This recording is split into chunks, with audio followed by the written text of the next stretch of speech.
So evidently, there's an Avatar movie that's supposed to be coming out in October. Like, you know, The Last Airbender. Yeah. The good one. Yeah, absolutely. I hear 2 of the other Avatars came out in like the last 2 years, and frankly, I couldn't imagine wanting to see them. It's like one's about the second one's about water.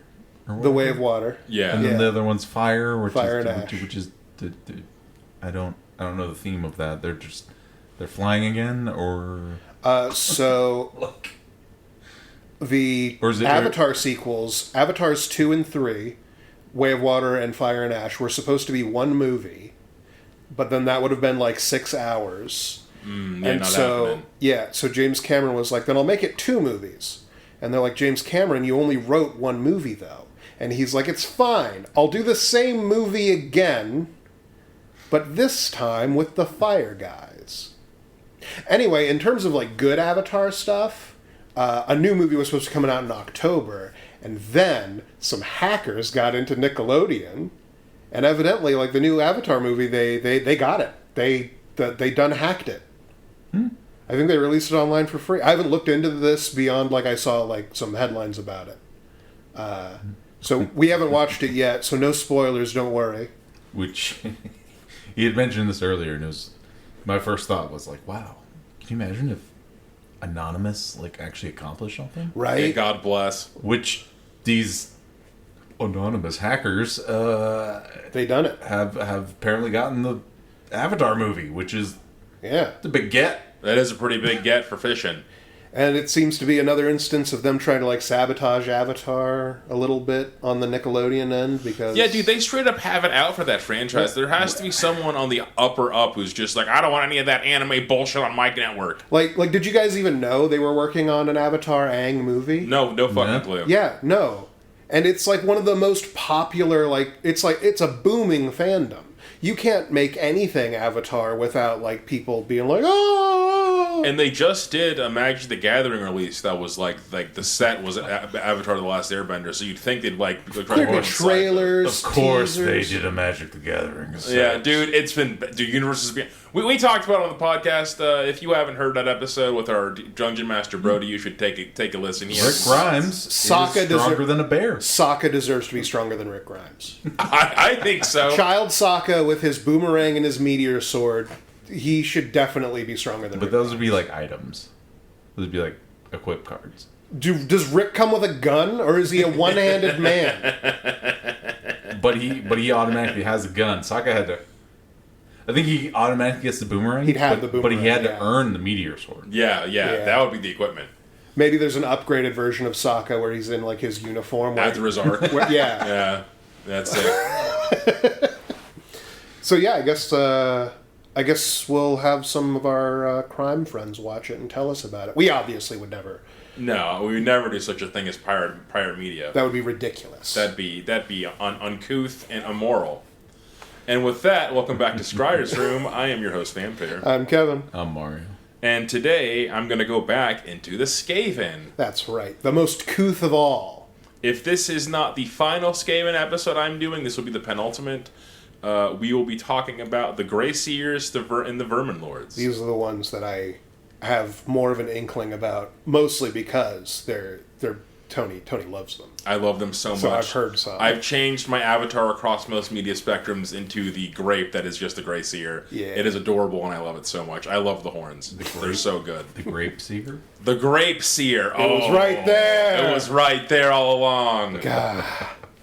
But I'm going to start off with a quote from a Grey Seer. Long time we've dwelt in darkness, studying ever the turnings of the surface. We were here before the Empire, watching the dwarf things carve their stone halls. We were here amongst the shadow when the god thing Sigmar stalked the world and scattered the green things before him. We pitted our wits against the great necromancer, whose name I shall not utter, and won. We watch, we wait, we plan. The endless subtle games the Decay Lords engage in are merely a way to pass the time.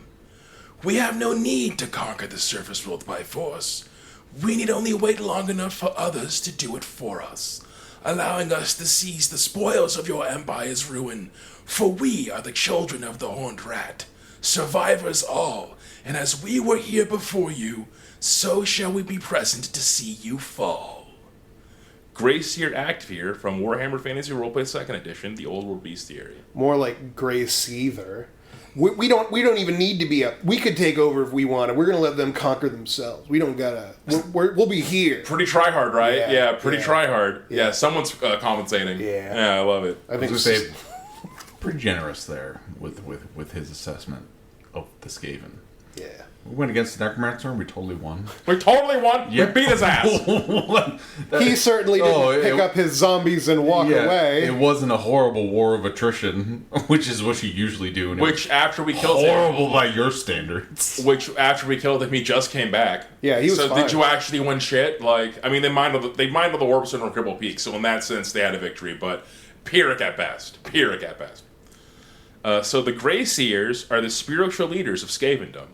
They are gray or white-furred and born with tiny horns that mark them as the chosen of the Horned Rat. Cloistered away from the others, they are tutored in the lore of the Warp, which is divided into the lore of Ruination and the lore of Plagues. There's also the lore of Shadows, which Clan Ash and Sorcerers use, and there's some overlap between these three lores, but the Grey Seers typically aren't trained in that. My thinking was it sounded like Shadows wasn't necessarily warp only. Yeah, there's some overlap for sure. Yeah.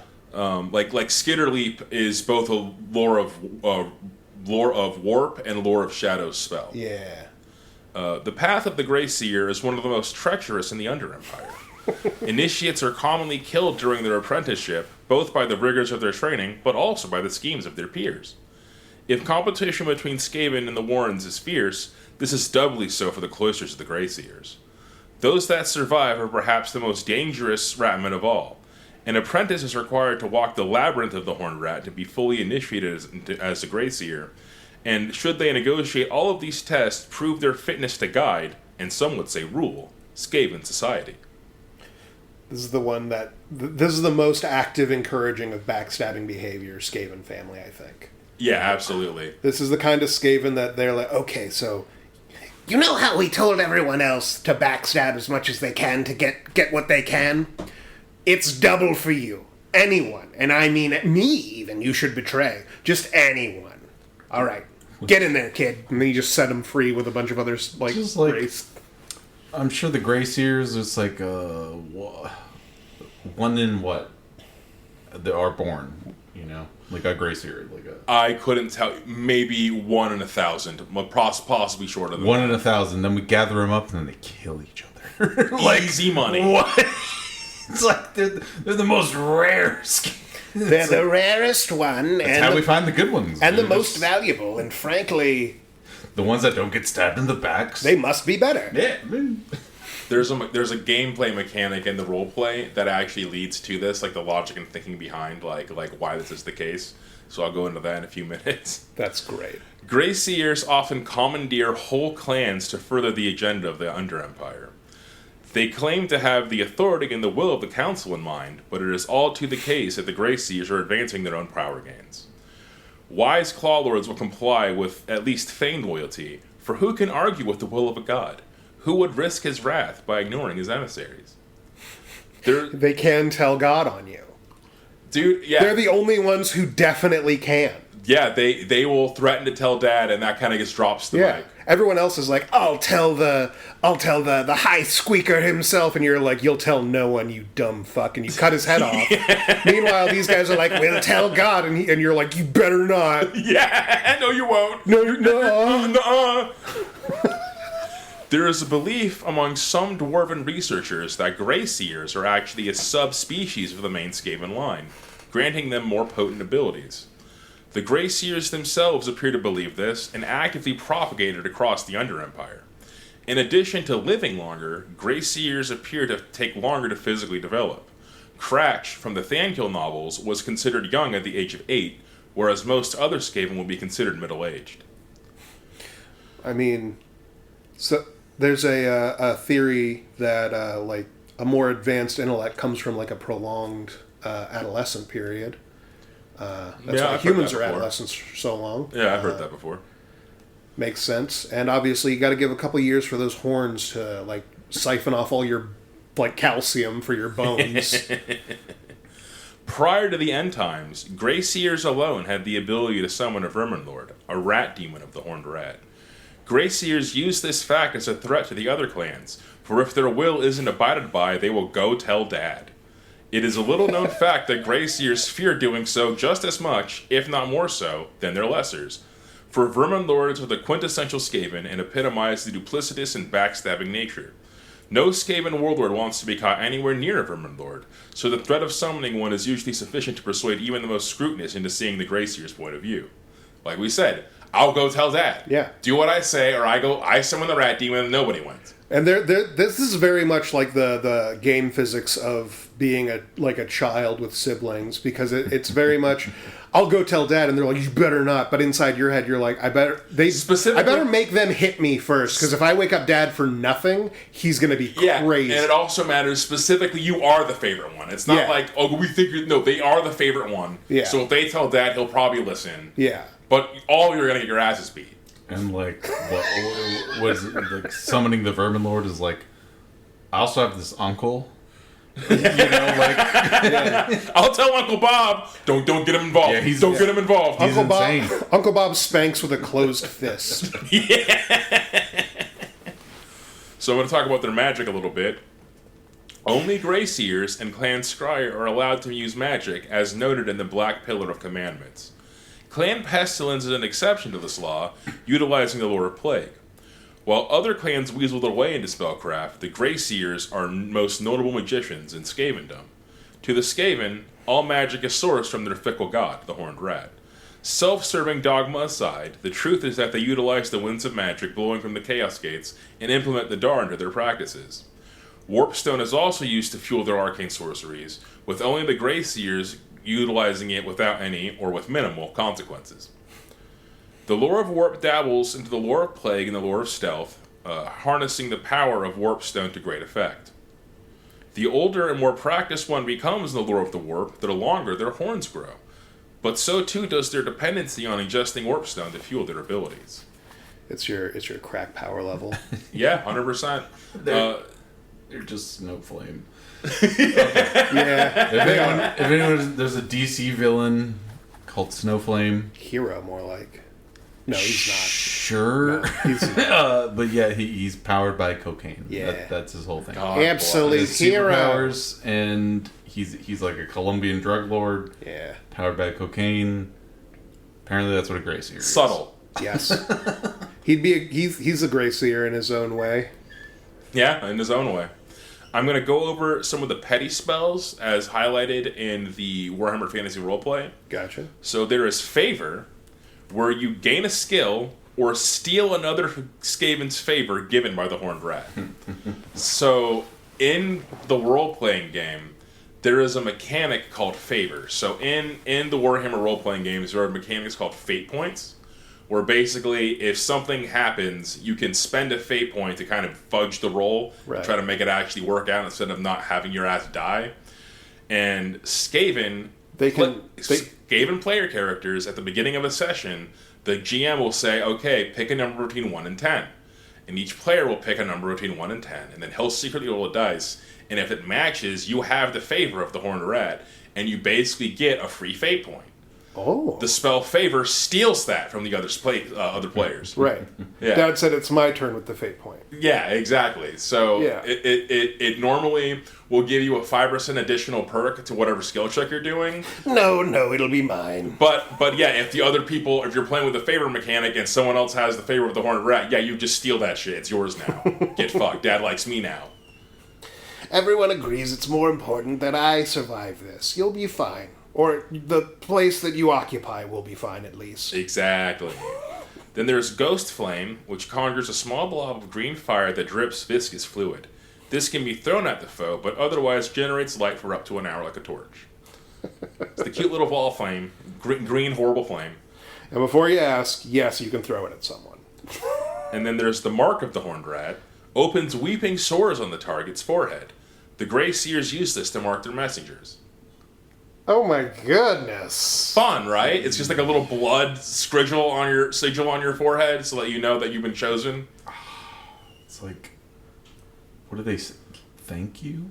Like, what, you know, like, oh, what an honor it is. They put the Naruto headband symbol onto your head in on blood. my forehead. Yeah, God bless.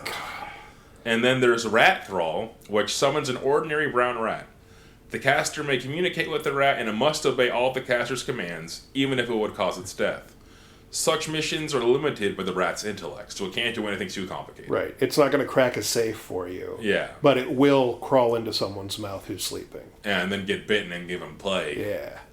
And then there's Vector, which makes the target more susceptible to disease for a day. Pretty simple. That's a funny name for it. Little combo you can use there.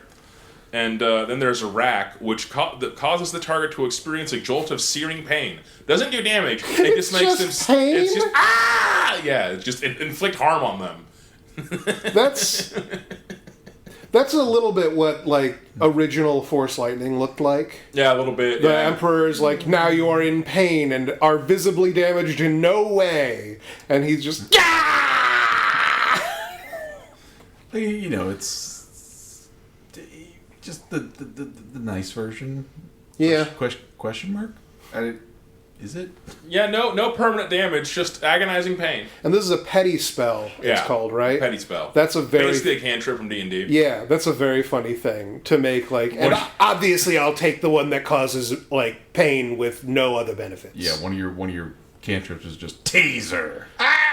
I didn't read the in-game parameters of what it actually does for that one, but I think it just like causes them to recoil, basically be stunned a little bit. Maybe cause them to have some kind of weakness in some psychological test. Yeah, I can only speculate. Yeah. So for the lore of the warp, we have the Armor of Darkness, which solidifies shadows around the body and makes the target harder to see in low light and protects them from harm.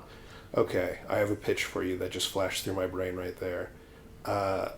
Shadow armor, specialized gray seer with a bunch of warp parasols to cast more shadows on him. They have big green glowing crystals on the top of them, so more light is shining down on him, so that the parasols that block that light over him, he's got like an awning over him, basically.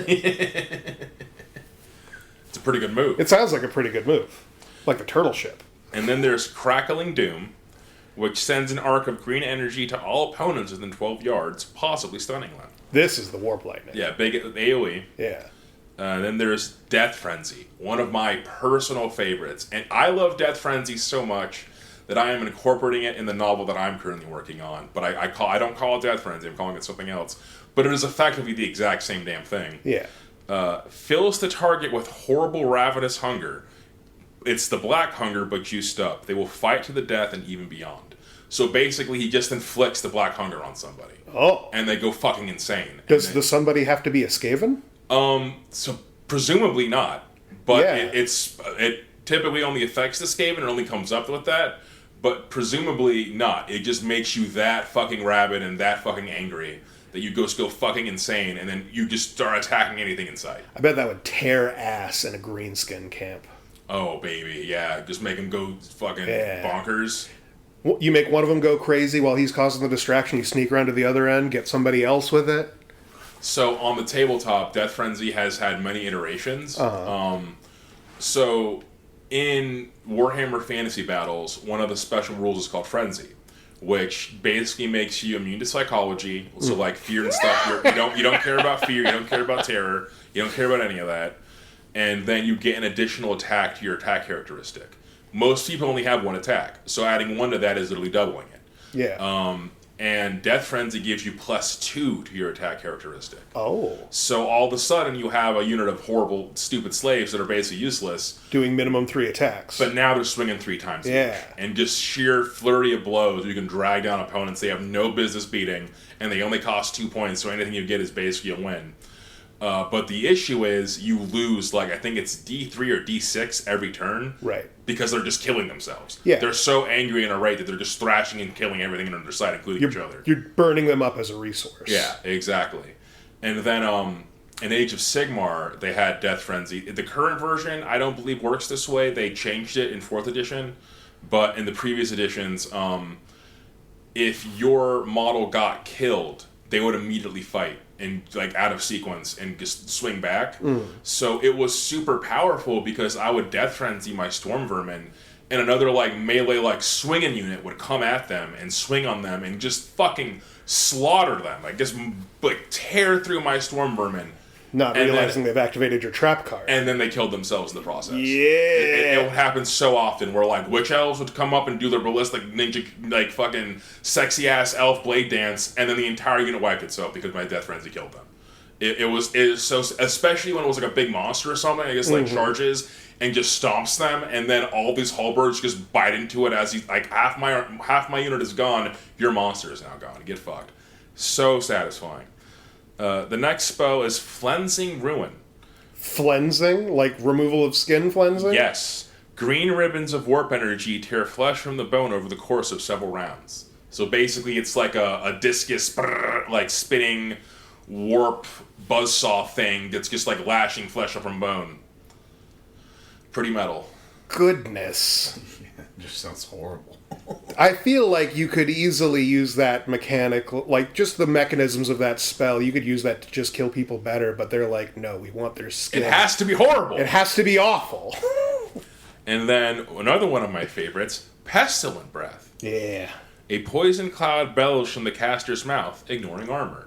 They just give you the bad breath smell, and it's like a big cone of it. Like it's the flame template in Warhammer, so it's like a big bellowing cloud of just stinky gas. But just releasing your toxic rat stank. Yeah, it's fun times. And then the spell Plague infects one or more creatures with the green pox. Can spread like any other plague, but only the initial targets suffer the rapid onset version. And the tabletop. Plague would basically just like, you would pick a unit and they would take X amount of damage from it, and then every unit around them you'd roll to see if it spread to them, and they'd also take damage. So it was a really big AoE. I'm imagining that like Clan Pestilence, who like is the equivalent of the CDC for them, are explaining like the way. Well, you see the way that diseases function is they're quite deadly at first, but in order to facilitate their spread, they actually become less deadly as they spread out, so that they can get into more hosts. So obviously you'll need to be casting this quite a lot to make sure that you're killing them. Just the critique from the masters. Yeah. And then we have Skitter Leap, as I discussed in the previous episode. It's a teleport. In Warhammer Fantasy Roleplay, it's kind of gimped. You have to have line of sight to where you're going. Whereas in the tabletop, it's just a global teleport. You just bamf, and you're there now. Like, deal with it. I feel like Skitterleap, just by the sound of the name, has like it occupied the same area in my brain as like Misty Step in D&D. That's the Warhammer Fantasy Roleplay version is basically Misty Step. Yeah. Not a bonus action though. And then Vermintide, another fan favorite, summons a mass of voracious rats that swarm and attack the foe. It just makes a tidal wave of rats. They just have Kenny's special move from the Stick of Truth game. 100%, and it's devastating. It's super effective. And then the quintessential namesake of the Warp Lightning. Yes. A powerful bolt of sizzling Warp Lightning, a generic magic missile. So you just get her ass, with like a little blast. Yeah, it's great. If you can imagine a Grey Seer pointing his finger and green lightning comes down and blasts somebody. I mean, it's... You deify me? Yeah, it's so good. So good. And then Warp Storm summons a localized storm of warp lightning, but often careens out of control. Right. In Age of Sigmar, they actually developed this into one of the endless spells, which are like models that are also spells that you cast. Yeah, you got the Pac-Man one also. Yeah, that one is from Gur. That's like a Lore of Beasts one. The Skaven generic or specific one, they have the Warp Lightning Vortex, which is like 3 pillars that you put down, and it makes a Bermuda Triangle of Death. Oh my! It used to be so fucking busted. The current version is a lot more tame, but when it first came out, it got nerfed almost immediately because it was so powerful. People hated it. I remember playing because I was so stoked to be playing like Skaven, you wanted Skaven to work well for once, and I felt bad because I went to an event and I didn't have a painted army. So it looked like I was one of those guys running the bandwagon. You just bought it, yeah. Yeah, and I was just... Oh yeah, I'm sure you're very experienced with the Skaven. Dude, I was fucking sweeping tables with the warrior. Because people would make castles, like, where you, like, you know, have your units in formation to kind of, like, block for each other and screen. and they would all get blasted by the warp lightning vortex. It was so good. Oh, man. Oh, so good. It's like they wanted me to do it. And now I'm going to move on to some notable Grey Seers. Yes. Grey Seer Thratquee is from Under Altdorf, and he has breeders that are closer to rat ogres in size and strength. He uses them as bodyguards. Are breeders female Skaven? Yeah, his female Skaven, the ones that he procreates with. He has muscle mommy bodyguards? He has muscle mommy bodyguards, yes. A Grey Seer of great renown and wisdom.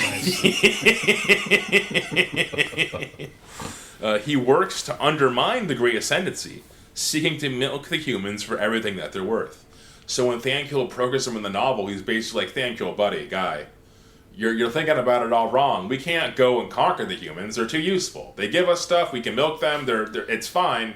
So how about I instill you as the new leader in Skaven Blight, and you help me not do the Great Ascendancy? And Thanqoul's like, the fuck are you talking about? I mean, this is literally blasphemy. The reason that we're doing all that stuff where we're trading with the humans is so that we can kill them. Yeah, and so he basically double deals. He's like, yeah, sure, guy, whatever. He has no intention of doing so. He's just like, listen, I got a pretty good thing going here with my muscle mommy bodyguards and my my lightning hands. I think I'm pretty happy here. I'd also point out that Under Altdorf has their own Council of 13. Of course they do. And like a parody. But theirs is super blasphemous because all 13 slots are filled. There is no symbolic seat for the Horned Rat. Thratquee sits there. Arrogance of this man. Terrible. Terrible. Take a lap. This is like the people who are like, oh, we're Texas or we're California. We could secede from the United States. We're actually just as cool as if we said no to you guys. It might as well be that, yeah. We have the city underneath the human empire capital, so obviously we're more important than you guys. I think we just get it a little more than you back in Skaven Blight. You know, in all fairness to him, all he's got to do is be like, screw you guys, I'm going to go bang my muscle mommy guards. Yeah, no, he's in a pretty good position. I understand why his position is what it is. It's just like the Tosh joke of you're seeing anyone sad on a jet ski? Yeah. No, you can't. You can't. Oh no, you can't on a jet ski. It's not happening. And then there's Grey Seer Skrittar, one of the last Skaven to claim the title of Grey Lord. Grey Seer Skrittar was of a piebald grey, an unusual color for Skaven. He had bells affixed to his horns and wore a silver robe woven from the hair of human women. He was the Seer Lord around the time of the Black Plague and is responsible for the ritual that rained Warpstone down on Sylvania. He met his end by consuming too much Warpstone and becoming a Chaos Spawn. So he was like riding his screaming bell trying to like fight Van Hal, the Necromancer, because they had employed it wasn't Clan Morbidus, but it was a Skaven clan that basically wasn't afraid of undead and had the constitution to be able to eat zombies. They just saw the undead as another source of food. And so they were utilizing these guys to great effect. But then Van Hal summoned an army of zombie dragons. And guess what? The Skaven can't fight too good. Zombie dragons. Yeah, It's a pretty good move. It's a pretty good move. It was super effective. And so the Skaven were routing, just screaming, horrible zombie dragons eating them. And so this guy takes the field on his screaming bell, which is like a relic that like fortifies the Skaven. And yeah, in order to get more magic juice, he kept eating more and more warpstone, and then his body wasn't able to handle it when he turned into a chaos spawn. So the fact that he's wearing like a big silver robe and he has bells on his horns, the way that my brain started picturing him was that he's like he's a pimp kind of. That's awesome. And by the end he's like, I just need more. If I get some more of this warpstone in my body, I can defeat the dragons. And then, just tale as old as time. Pimping ain't easy, and sometimes you go too far. Every rip of warpstone, he's just like, I can do anything. And then I could do anything more. Yeah. Accurate. Now I'm going to talk about Grey Seer Kritislik. Grey Seer Kritislik was the current Seer Lord before the end times. Rumored to be thousands of years old, he is thought to be the only Skaven to truly put his own ambitions aside for that of the Horned Rats. He is responsible for the Great Summoning of the Horned Rat that ended the Second Great Civil War. He met his demise at the onset of the end times when the Horned Rat once again manifested before the Council of 13 and blamed him for the failing to enact the Great Ascendancy. He then devoured Kritislik, threatening to devour the other great Decay Lords should they fail, and leaving his seat on the council vacant. Which, it's a really, really fun scene because they do it from the perspective of Nurglitch the Seventh, and he's just sitting there listening to all the Lords of Decay politicking and yelling at each other and blaming each other. Yeah. And Kritislik is like, how dare you accuse me? I am the voice of the Horned Rat. I am the great prophet. And then he materializes on the table and is like, hey, how about you shut the fuck up, you fucking loser? And he picks him up, and he's like, no, master, please have mercy. And he eats him, and then he threatens to eat the other Lords of Decay. And so that once again, their god has manifested, giving them decrees, giving them orders.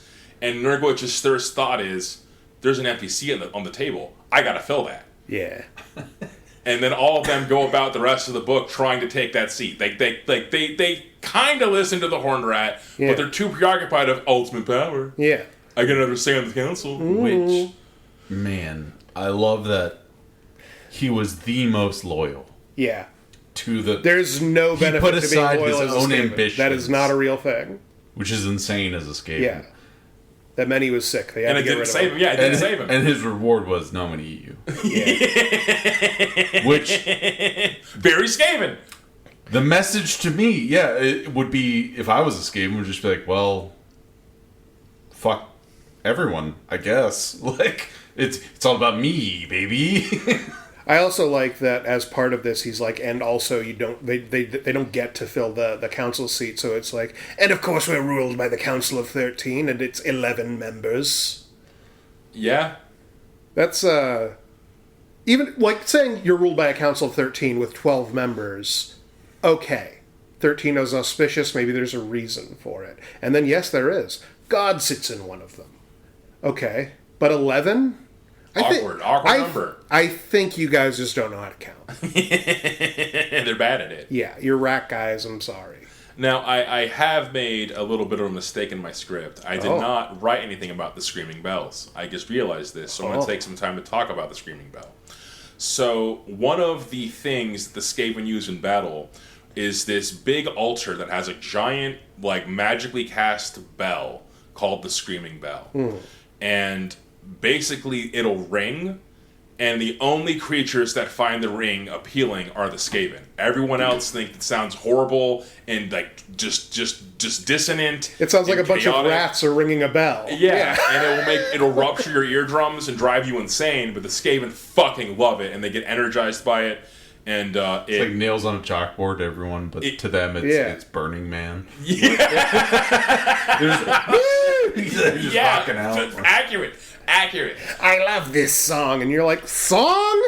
And so the Grey Seers will ride it around like a chariot and just have like a rat ogre just like ringing this bell like a fucking madman. Yeah. And they just get drunk on power and start doom-bolting people from the fucking chariot of the Screaming Bell.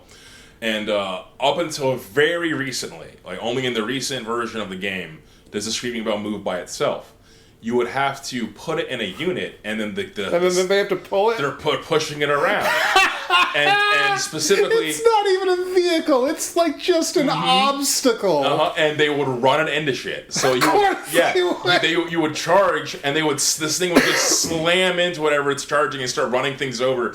It's so fucking cool. So you would get like a fucking Grey Seer on a Screaming Bell and a block of Storm Vermin and Death Frenzy them, and just fucking charge! It's so good. So, okay. I had a bad... I don't think it's a bad thought. I hope it's not. But the when you said they have a rat ogre just ringing the bell like a madman, that made me think of like, man, it's like those old Chinese movies where it's pew, pew, pew, pew, pew, yeah, they just hit it as fast as they can. They call that music. There's so many kung fu movies where it's just they're just going buck wild and it's just noise. And it's just I don't know noise. enough about Chinese culture to appreciate it. It's just noise. I'm sure it's great if you're into it, but I'm just now imagining Skaven rolling up on you, and that's what they're playing. There's just Yeah. a rat Okay, ogre so hitting. you joke. You joke. If you look at the musicians, it's just a guy holding a bunch of bells with a gong. Yeah, of So course. yeah, that's literally them. You're just clanging it, making a noise. Sometimes it's a gong, sometimes it's a bunch of bells, but those are their quote-unquote musicians for their units. Is just a guy with a bunch of noise-making fucking metal objects and a mallet going buck wild. Yeah. Yeah, well, Like a Chuck E. Cheese animatronic. there you go. If that was coming at me, I'm a human, I'm be like, well, it's over, boys. It's not a fun thing to be around. And now we're going to talk about the man, the one and only Seer Thantquoul. Yes. He is... This is the... Voiced by Christopher McCulloch, the voice of the Monarch. Yes. Really? No. That's our joke. We talked about that. Like, he'd be the perfect Fuck fucking you. I voice. was actually really excited. God damn it. Dude, should be. Wouldn't it He be would perfect? be so good. That's why I Yeah. was like, really? Yeah, but... No, you played me. Yeah, sorry. Yeah. Sorry for misleading you. He's the coolest. Thantquoul is one of the greatest and infamous Grey Seers in the Under Empire. He is the arch nemesis of Gotrek and Felix, who don't even know who he is. No, I don't think they even know his name. I don't think they've heard it. In the novels, he finally catches them, and it's like, I will do unspeakable things to you two. How does it feel to be captured by your arch nemesis? And they're like, dude, who the fuck are you? A Skaven, oh no! And he has a meltdown. He's like, Yeah. how can this be possible? And he like lists like all the things that he's done, all the things they've thwarted him in, all the times they've like stopped him. And he's like, how can it be possible that you don't know who I am? He goes existential dread. He like fucking loses it. It's really fucking funny. We tangle every week. And they just hope improvement. What? Yeah. Gotrek Garnison, y'all look the same to me. Oh my goodness. It is in Always Sunny in Philadelphia, there's like a waiter character who's always at like the restaurant they go to, and they never remember the waiter, and they ruin the waiter's life every time they intersect with him. That's and so he good. is also just like, I can't believe you don't know who I am. This is unbelievable. It's a good trope. It's a good trope. Seer Thantquoul is an ascendant Grey Seer of considerable power. Ambitious and self-serving, even by Skaven standards, Thantquoul takes every opportunity to use his cunning and guile to improve his own personal standing. A master at misinterpreting orders to his own advantage, he turns rivals and allies alike against each other, whilst reaping the benefits. Thantquoul is always scheming and re-evaluating plans. That so many of these schemes go wrong is never his fault, as he assures the Council of 13, though they are often the result of his own paranoia and incompetence. Yeah. Thantquoul has almost stolen secret plans, almost collapsed dwarf holds, almost started civil wars, and almost succeeded a large number of times. He is often thwarted by the adventuring duo Gotrek and Felix. These include the Lone campaign, as well as his attempts to steal a large dwarven flying machine, the Spirit of Grugni. Following a rebellion in Hell Pit started by his underling Lurk, Thantquoul took command of the massive legions of the Flesh Shapers and repelled the Chaos Host. Perhaps his greatest triumphant disaster was unwittingly helping the ritual that summoned Khorne's mightiest bloodthirster, Skarbrand, within the dwarven hold of Thanqoul. So basically, He's just Cartman. another Grey Seer. Yeah, he's accurate. Yeah. So another Grey Seer got like basically spurned and decided, well, fuck you guys. There was a relic of one of the former Decay Lords. It was his hand, and this Decay Lord had ascended into becoming a Verminlord. So by having his hand, they could, This is the left hand of Vecna. Okay. basically, for rats. Yeah. So they would use this hand to summon the Verminlord. That was the goal. But this Grey Seer was so pissed and miffed that he cut his own hand off, but he had Khorne runes inscribed into it, and was like, "Yeah, that'll fuck them when I die, assholes, man." And so they took that one, and so Thantquoul had that hand, and it was He like, thought ahead and booby-trapped his mummy. yeah. And so Thantquoul was like, yes, I'll summon the vermin, the great Verminlord Verminking. And yeah, they summoned Skarbrand. And he just started, I didn't read the novel, so I can't tell you exactly how bad it went, but I can only imagine. Well, okay. Thantquoul's fine, trust me. Yeah. Okay, so Skarbrand, if you're not familiar, is a bit of a meme. He's the like number one bloodthirster of Khorne, which is the greater demon of Khorne. Yeah. But he doesn't have wings Oh. because he was so angry Ripped him right off. he attacked Khorne. Oh. Yeah, And Khorne was like, "You don't do that, Flick." And destroyed his wings, basically. And then now the joke is Scarbrand hates everything. Yeah. Local man literally too angry to die. Yeah. Just too angry to fly. Yeah. Yeah, and that's his thing. It's just, he can't fly anymore, but he is the deadliest He's the guy, yeah. bloodthirst. And Thranqueil summoned him in a dwarf hold by accident. Oopsie. Yeah, you're not going to have a good time if you summon fucking Scarbrand. Thranqueil was the apprentice of the master Greyseer Sleekit. Though he played the part of loyal apprentice, Thranqueil despised his betters and dreamed of the day he would see his master dead. When his master's time of doom was approaching, he did what any sensible Skaven would do. Stole his magic amulet and booked it. Yeah. He was able to watch as hundreds of tons of rocks crushed the master Seer, and with his master gone, acquired the right to his staff and talisman, becoming a full-fledged Greyseer. He would shortly become the Council of 13's favored messenger. They follow Sith rules, but very loosely because they're rats. Yeah, typically Greyseers will carry a Staff of the Horned Rat, which is like a symbol of office and a very powerful, like, magical focus. And yeah, that's like what marks was being a full-fledged Greyseer is having one of these. That gave me the thought of just like, can you imagine Sith, but if they were rats? Fucking intolerable. That's a Skaven. Like, Skaven, each one of them is a Sith. Like, they even shoot lightning. It's a whole thing. Yeah, very accurate. The Skaven are like an easy microcosm of like, this is why you can't let this. This is why you can't study the dark side. Because this is where you'll end up. Societies don't work. They don't work. Bad things happen. Nothing gets done. I know. Start putting dog heads on fucking... Yeah. You think you can be a great Jedi, but that's not a thing. You will be seduced by it, and then middle, you're shooting lightning at your dog-headed breeder mommy waifu, and it gets bad. Who's also your guard. It gets bad. Because they're always the guard for some reason. Yeah. They love their muscle mommies. I guess. Like, whatever. The Sith often have a lot of guards, despite like their main thing being like dismissing their... Yeah, they're not muscle mommies, though. Yeah. Fools! Star Wars might be better if they were. True. If all those guys in the red capes and helmets around Palpatine... Imperial Guard. Bodacious babes. Like, if when they parted the cloak part of it, you saw that they were just, like, shredded hot women underneath there, I can guarantee you that even George Lucas would be like, well, let's see what they can do on the...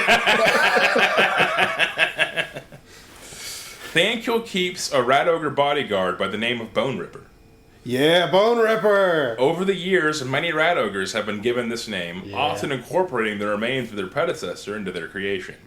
He often has a warp fire thrower incorporated into his frame, typically replacing an arm. Yeah. There are 14 Bone Rippers in total, the final incarnation being a massive rat ogre, standing as tall as a house, which Thranqueil rides into battle. Is that the one that used to be just his minion? This one was given to him by Skreech. Gotcha. So, typically Bone Ripper is like a regular-sized rat ogre. Yeah. One is like basically an undead monster. It's like been like galvanized into like being alive again through mold or flesh science. It has a flamethrower arm, pretty fucking metal. That there's a model of that one. Bone Ripper Stein.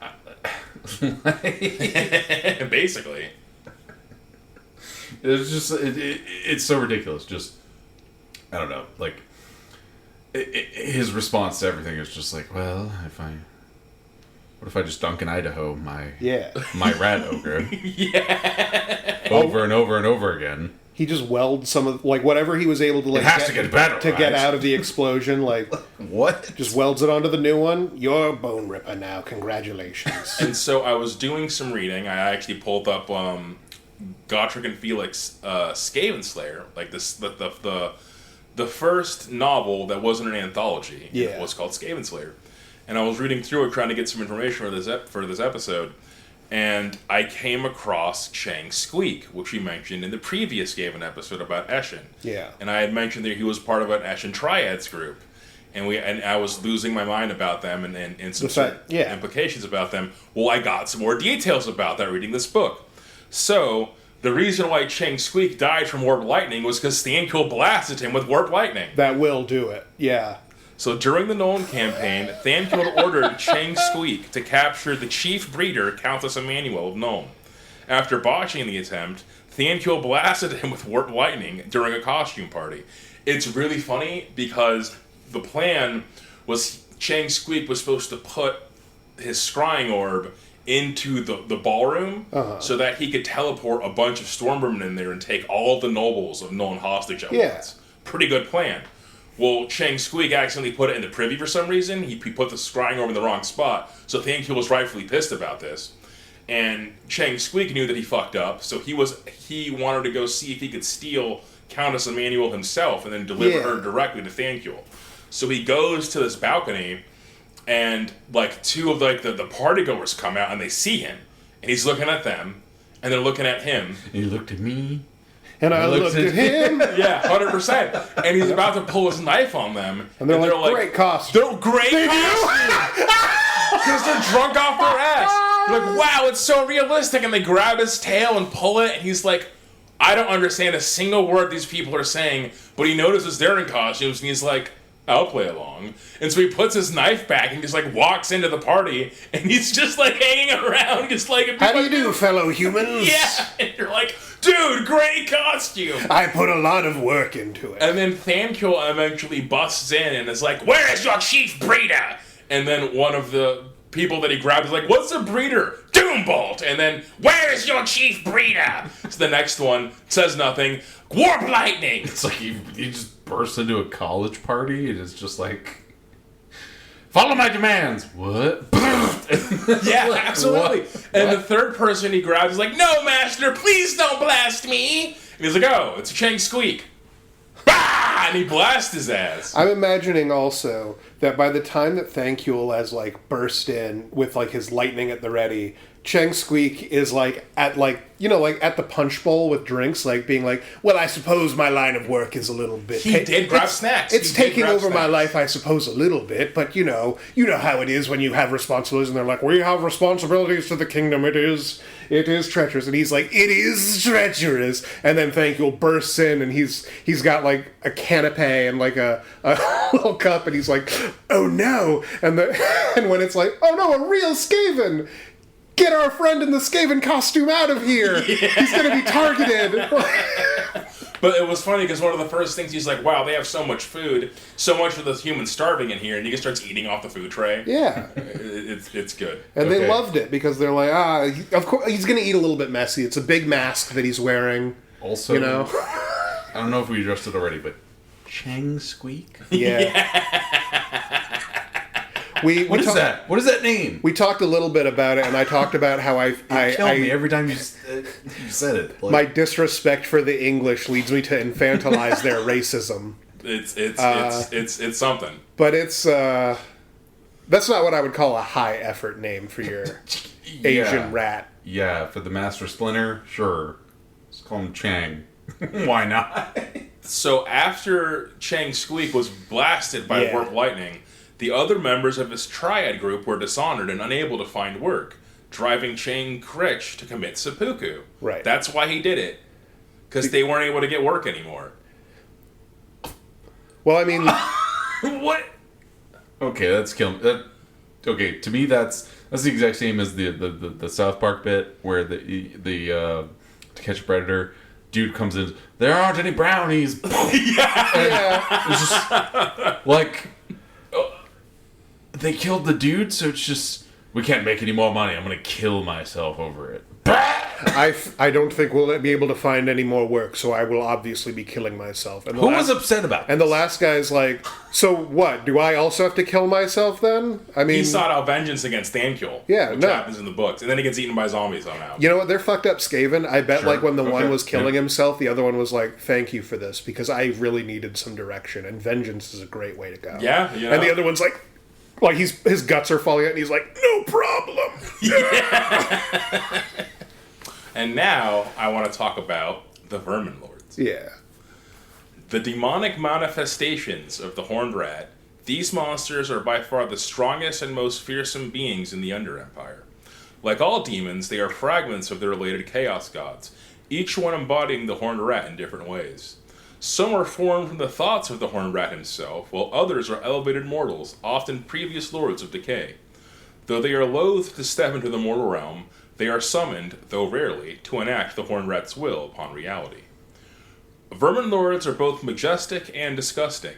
They are lithe, quick, and as tall as a house. Their heads are adorned with spiraling horns and chunks of warpstone hammered into their flesh. They are most often armed with massive doomglades, twice the height of a man, but their chisel-like teeth and sharp claws are also deadly. Any onlooker finds they cannot look away from the nightmarish creature, yet at the same time hopes not to make eye contact. Few can meet a Verminlord's all-seeing gaze without their heart stopping, and none can hold it. A Verminlord is always plotting, always scheming, always calculating the best path forward. They are never still, constantly pacing and sniffing for the future. When battle draws near, Verminlords possess all the feral savagery of their mortal Skaven. Their sinuous bodies contain the strength of a greater demon, sweeping aside lesser creatures in droves with their wicked glaives. The realm of ruin, the territory within the realm of chaos that belongs to the Horned Rat, is absolutely choked with Verminlords. Like the other realms of the Chaos Gods within the Ether, the realm of ruin mocks the physical laws of the mortal plane. It is a domain packed with rotting refuse and mounds of waste, littered with trinkets, baubles, and fragments of ancient knowledge, all despoiled. Here, the Verminlords are as numerous as the Skaven in the mortal realm, each one the size of a giant. They live in the theoretical landfill that Mark Maron describes as being, it's all this garbage, but you want to look through there because you're like, what if there's like a ring and it's still on a finger? like a gold ring? Just full of giant rat demons. As many as there are regular Skaven. That is a terrifying prospect. It helps to know also that the other chaos gods are like, well, that's fine because our demons are infinite. What with how time works. Yeah, fair enough. So technically there's less of the Verminlords, but is there really? There's too many. Too many. There's too many. Only 12 Verminlords are of great import, known as the Exalted Verminlords. They sit upon the Shadow Council of 13, chief among them being Skreech Verminking. Unlike the Council of 13, who symbolically leaves a seat open for the Horned Rat, the Shadow Council of 13's seat is actually filled by the Horned Rat himself. In the meeting place of the Shadow Council of 13 sits another black pillar of commandments. Unlike the simplified version in the mortal world, this one continues to grow like a tower, with each inscription just as maddening and contradictory as the last. The unabridged rules. It grows from the root like a Skaven's incisors as more edicts are added to its contradictory catalog. Rarely a day goes by without some new ruling, and the pillar is already over 100 miles high. Damn, the Skaven are so evil their gods have patch notes. Patch notes that suck. They're just inscrutable. Yeah. Only Skreech Verminking confidently claims to know the full scope of the Horned Rat's teachings carved upon it. He is, of course, lying. Yeah, definitely. When dealing with mortal Skaven, the Verminlords are rightfully arrogant and superior, looking down on them as a man would look at a common rat.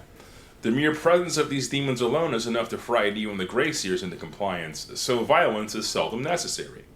There is even a hint of paternalism in how the Verminlords deal with their lessers, though they are often mocking and smug beneath a thin veneer of politeness. They will treat mortal Skaven as mere pets, often picking them up by their tails or stroking the horns of a Grey Seer. The labyrinthine plans of the Verminlords are impossible for Skaven to follow, so the demons often lament over them, shaking their heads like an adult would to a foolish child. I love that if you extend what a Skaven is into a more powerful body, what happens isn't that they're more ruthless. What happens is that they're more cruel in a different way, where they're like, oh, none of this counts, really. Oh, honey, yeah. You think you matter. You don't know shit. You don't know shit. Yeah. There's, during the end times, a Grey Seer, tries to bind a Verminlord. And he just casually steps out of the binding circle. Yeah. And he's like, oh, that was cute. And then fucks off. Damn! That sucks! Yeah, and they're terrified. You summon him with the binding circle, I bet you go in so cocky. Yeah. Like, you will listen to me, demon! And then he's like, no, I won't. Yeah, he basically tells them, because they're trying to do a ritual to pull the Warpstone moon closer. Right. And it's not working because the Slan are fucking the stewards of the planet and not letting that happen. And so they summon him and are like, Dad, how do we fix this? And he whispers horrible sweet nothings into their ears, and all of a sudden the information just burns into their psyche. And they're like, okay, well thanks for that, you can go now. Oh, I'll go. And he just casually steps over the summoning circle and just fucks off into the darkness. They're like, oh shit. Then go I shall. Speak no more, I thought you'd never ask. Don't forget what I told you about the lizard wizards on the other side of the world holding up the moon. Yeah, you fuck those guys. And now we're going to talk about some of the different types of Verminlords. So there are Verminlord Deceivers, the least seen of the Verminlords. Verminlord Deceivers are shadows that kill. It is not their way to barge about the battlefield, instead placing their power in stealth. They move in clouds of shadow, only stepping out at opportune moments. They appear from nowhere, moving in a blur of speed. Their weapon of choice is a triple-bladed throwing star capable of clean decapitations. These stars fly in an arc before returning to their hand through it, and the creatures can even throw their weapons and catch them from completely different parts of the battlefield. In close combat, they utilize a warp stiletto, a stabbing weapon the length of a man.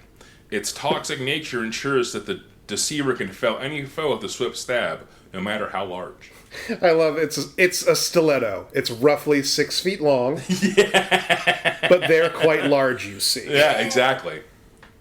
And then there are the Verminlord Corrupters.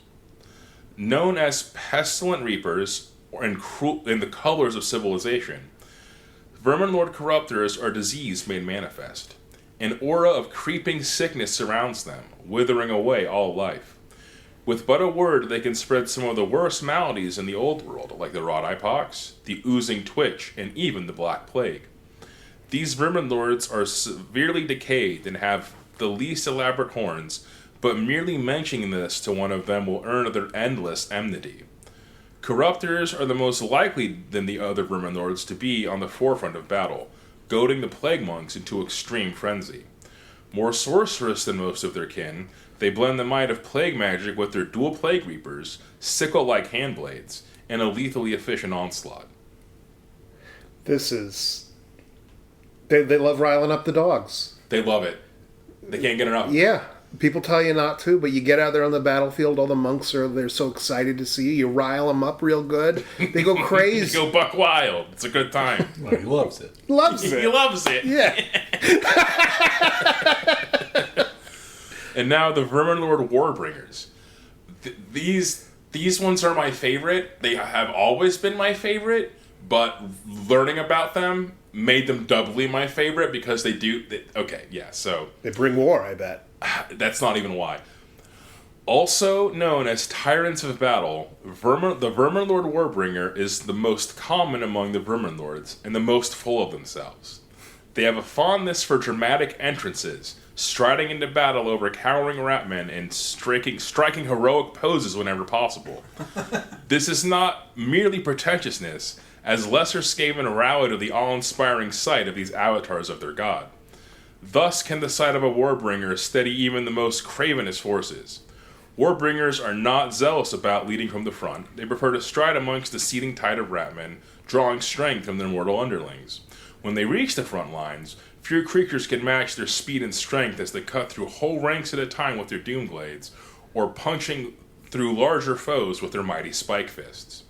So the fact that they just JoJo pose as often as possible makes me so happy.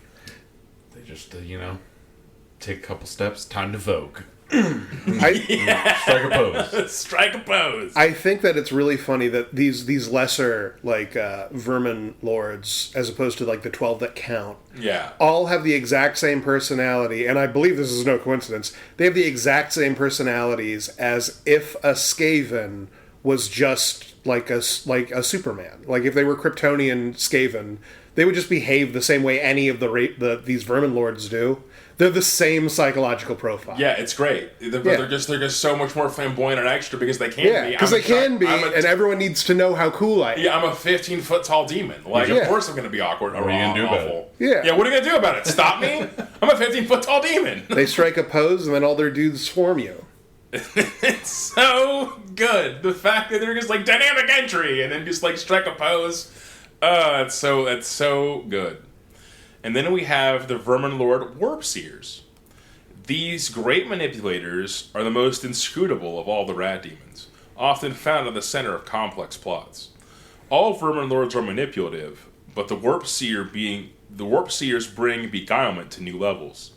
When a Warpseer manifests into the mortal plane, it does not do so with just a plan, but dozens, if not hundreds. When it comes to the arcane arts, Warpseers outclass their kin. While all Verminlords can hurl bolts of warp lightning, Warpseers cast the vast arcs of chain lightning. At their command, the vermin of the world swarm, forming tidal waves of rats, calling forth even rats from the shadow realms. They possess a scry orb, giving them glimpses to all possible futures. In times of great need, the Warpseer can hurl the orb as a weapon, releasing a miasma of the purest warpstone. Those caught in the blast are driven mad from the nightmarish visions they are gifted. So, there's a dimension full of rats? Apparently. Shadow rats. Shadow rats. So I guess there are just some lurking in the shadows like that. That's what the wiki said. This is like when the X-Men comics try to explain that Cyclops' eyes are portals to a dimension full of laser punches. Oh, no way! Oh, no way! Oh, there's a dimension full of rats made out of shadow and that's all that it is? Come on! And now we're going to talk about the boy, Skreech Verminking. Yes. Verminking. This was the first... We're going to get to that. We're going to get to that reference. Okay. We're going to get to that reference because that is one of my favorite little things in the End Times novel, or in the End Times books. Skreech Verminking, also known as the Rat King, is an exalted Verminlord and the greatest of his kind.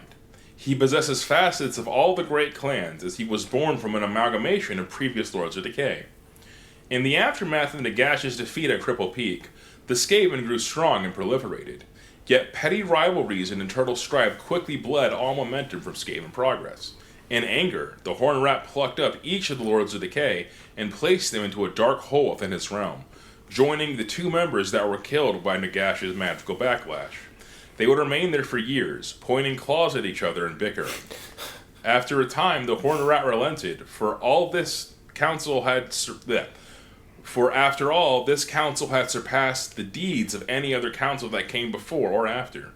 But what emerged out of the pit was not 12 Skaven, but a hideous amalgamation of the former council, twisted and tail-locked.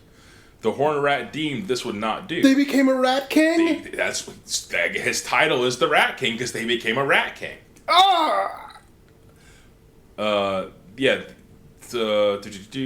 emerged out of the pit was not 12 Skaven, but a hideous amalgamation of the former council, twisted and tail-locked. The Horned Rat deemed this would not do, and with a searing bolt of black lightning, the Rat God formed it into a version more pleasing to him, that of a Verminlord. Thus, Skreech was born. Verminking is a Verminlord like none other. He possesses the stealth of Clan Eshin, the magical power of the Grey Seers, the technological insight of Clan Sscryer, the flesh-crafting skills of Clan Molder, the warrior ambition of the Warlord clans, and although Clan Pestilence had not yet been formed at the time, their forebearers also resided within Skreech's twisted body. During the End Times, Skreech would choose Thanqoul as his instrument to enact the Great Ascendancy. When Thranquil summoned the Verminlord in a desperate attempt to save his own hide, Skreech stepped from the realm of ruin and hoisted up the tiny Grey Seer by his ankles, stroking his horns and declaring his intention to help. So immediately after that... You stole his lunch money? It was so cute because Thranquil, he tries 4 times to summon a Verminlord and it doesn't work and it's disastrous consequences. And the 4th time he's like, oh, it didn't work again. And then, this looming figure comes and just picks him up by his ankle, and it's like, oh, little Grey Seer, how's it going, little buddy? And he, lovingly strokes his horns, and he's like, I was chosen just by you. And Thranquil's like, I'm the greatest, I did it. I summoned the Vermin King. Meanwhile, he's, counting the rings on his horns, you do a lot of cocaine, bro. And, it's a cute little partnership. And then the scene immediately following that, so they're trying to take Nuln again, which is the human engineering city. Yeah. And the book Skaven Slayer is about the Nuln campaign and the Skaven trying to instigate a civil war between Nuln and another human city to weaken it so they can then conquer it. Mm. And Thranquil is at the charge of this, and he gets thwarted, and so Nolan is the one that got away in his eye. Like, that was one of my greatest failures. And so we're back at it again. We're going to take Nolan. And he gets kicked off as being the supreme leader by a Arc Warlock gets put in charge. And they constantly keep blaming Thranqueil for all the setbacks and shortcomings. He's like, I'm not even in charge anymore. Exactly, I'm not even in charge anymore. But they keep making him send the bad messages. They keep making him use the Farswigger to report the failures. And it's going badly. And Thranqueil knows, if things keep going the way they are, I'm going to get killed. So what am I going to do? I'm going to go ask Dad what to do. So he summons Verminking.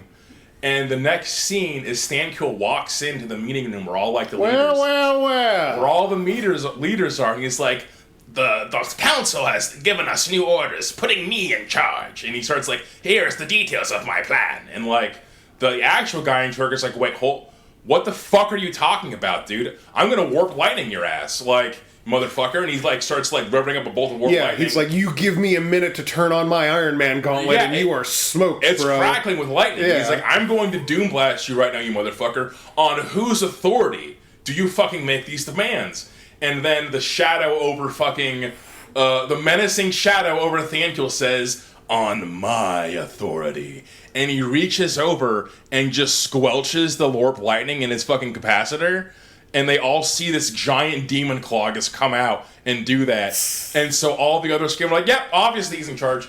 Because under whose authority? My stando, Vermin King. Because he literally just manifested a JoJo stand. It was so good. It was so good. This lore happened at the same time that JoJo's was first like tearing ass in like the end of part 3. Yeah, dude. Like the Dio fight had just occurred.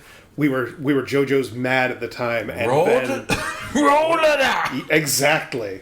And then he's just coming in here with his stand Vermin, which by the way, for a stand for a rat guy, that rules. Vermin King sounds so sick. Warhammer is now also a JoJo's reference. It is, in case you're wondering. And the last thing I want to touch upon is that within the Mortal Realms, in the Age of Sigmar setting, the Grey Seers form the Master Clan. Yeah. Which seemingly lords over all the other clans.